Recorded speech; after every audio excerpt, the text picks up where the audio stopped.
Welcome back sa ating channel, kung saan tinatalakay natin ang pinakabago at pinakamahalagang balita tungkol sa modernisasyon ng ating sandatahang lakas. Sa episode na ito, pag-uusapan natin ang isang malaking opportunity na maaaring makaapekto sa modernization efforts ng Philippine Navy at Coast Guard. Alam nyo ba na ang Royal Canadian Navy ay nakatakdang i-retire ang kanilang buong fleet ng 12 Kingston-class coastal defense vessels? Oo, tama ang narinig ninyo, 12 barko na design hindi lang para sa coastal defense, kundi pati na rin para sa mine warfare operations. Ngayon ang tanong, may epekto ba ito sa Pilipinas? At dapat ba tayong makisalo dito habang available pa ang mga barko? Yan ang aalamin natin ngayon. Pero bago tayo magsimula, tandaan natin na ang matatag na Pilipinas ay hindi lang nabubuo sa lakas militar. Kailangan din natin ng maayos na pamahalaan, paglaban sa korupsyon, pagtanggi sa political fanaticism, at pagsugpo sa fake news. Mahalaga yan para sa tunay na seguridad at katatagan ng bansa. Unahin natin sa background. Ang Kingston-class vessels ay ginawa noong early 1990s para sa Royal Canadian Navy. Classified sila bilang coastal defense vessels, pero halos katumbas din sila ng small offshore patrol vessels na may dagdag na capability, ang minesweeping at mine hunting operations. Originally, may armament sila ng 40mm Bofors L-60 gun, katulad ng mga lumang barko ng Philippine Navy gaya ng ex-US Navy ships na nagsilbi sa atin noong nakaraan. Pero eventually, tinanggal ito at ngayon, limitado na lang sila sa 12.7mm heavy machine guns. Kung firepower lang ang pag-uusapan, hindi sila impressive. Pero ang totoong asset ng Kingston class ay yung Modular Remote-Controlled Mine Hunting System, RMHS. Ito yung nagbibigay sa kanila ng kakayahan para mag-detect, mag-classify, at mag-neutralize ng sea mines at underwater improvised explosive devices. Bukod pa dyan, flexible din sila dahil kaya nilang magdala ng iba't ibang modular container systems para sa iba't ibang mission, hydrographic survey, diving support, patrol duties, at iba pa. Ngayon, bakit big deal ito? Dahil nakaplano na ng Canada ang pag-phase out ng lahat ng 12 Kingston-class ships nila.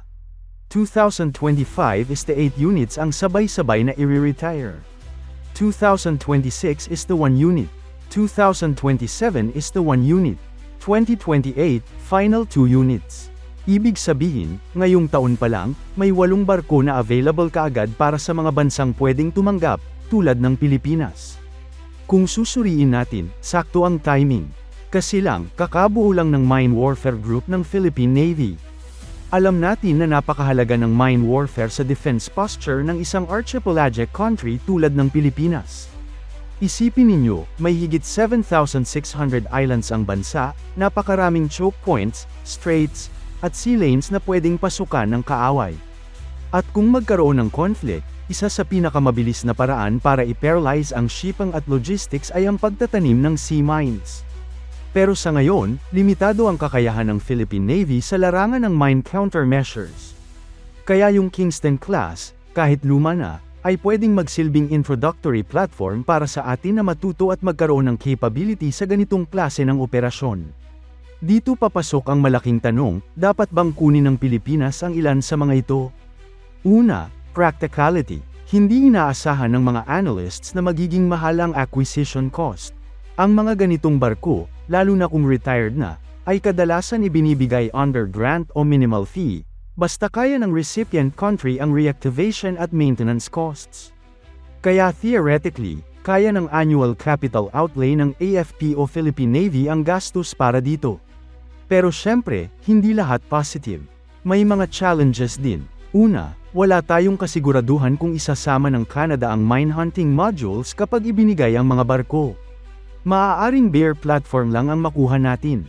Kung ganoon, kailangan pang bumili ng separate modular mine hunting system ang Pilipinas, pero okay lang kasi nakapila na rin sa modernization program ng Navy ang ganitong acquisition. Pangalawa, limited ang armament nila. Kung gagamitin natin as patrol vessel sa West Philippine Sea, kulang na kulang sila kumpara sa mga bagong offshore patrol vessels, OPVs, na in-order ng Pilipinas. Pero pwede namang lagyan ng dagdag na gun mounts o light weapon systems para madagdagan ang deterrence value.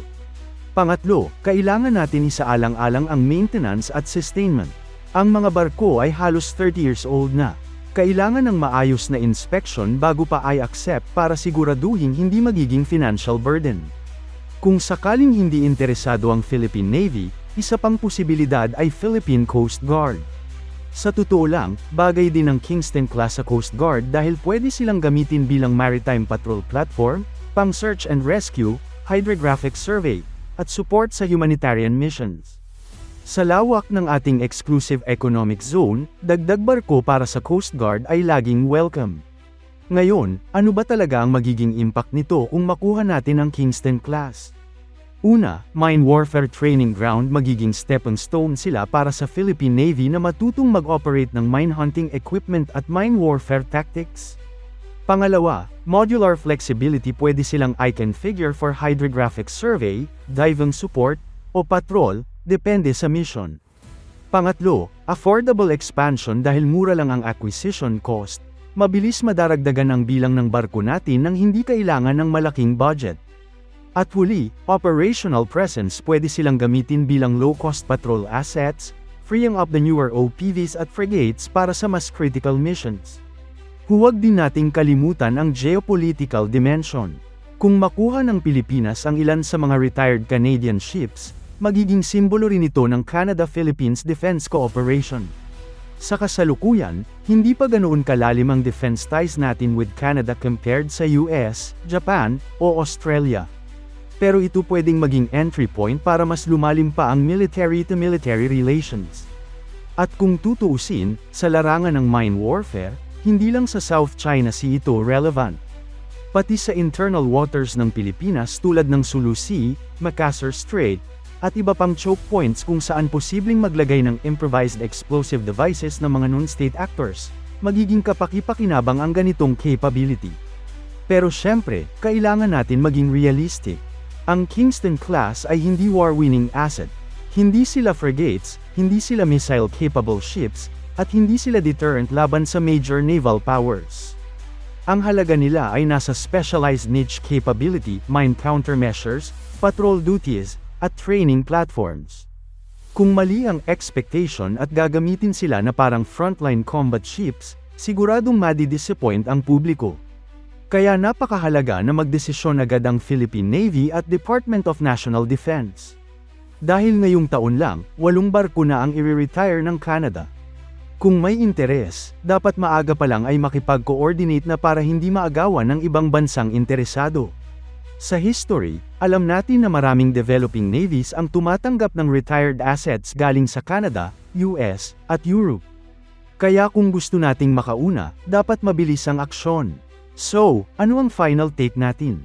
Kung tutuusin, malaking opportunity ang pag-retire ng Kingston-class vessels ng Canada para sa Pilipinas.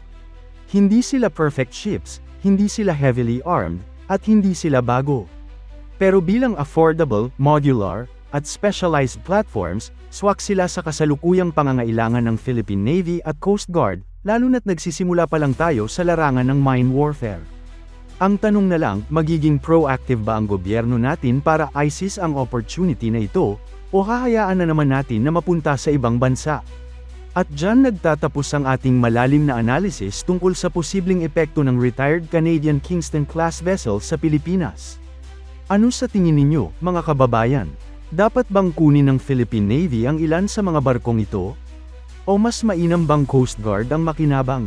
I-comment nyo ang inyong opinion sa ibaba at huwag kalimutang mag-subscribe para sa mas marami pang defense updates at analysis. Maraming salamat sa panunood, at hanggang sa muli.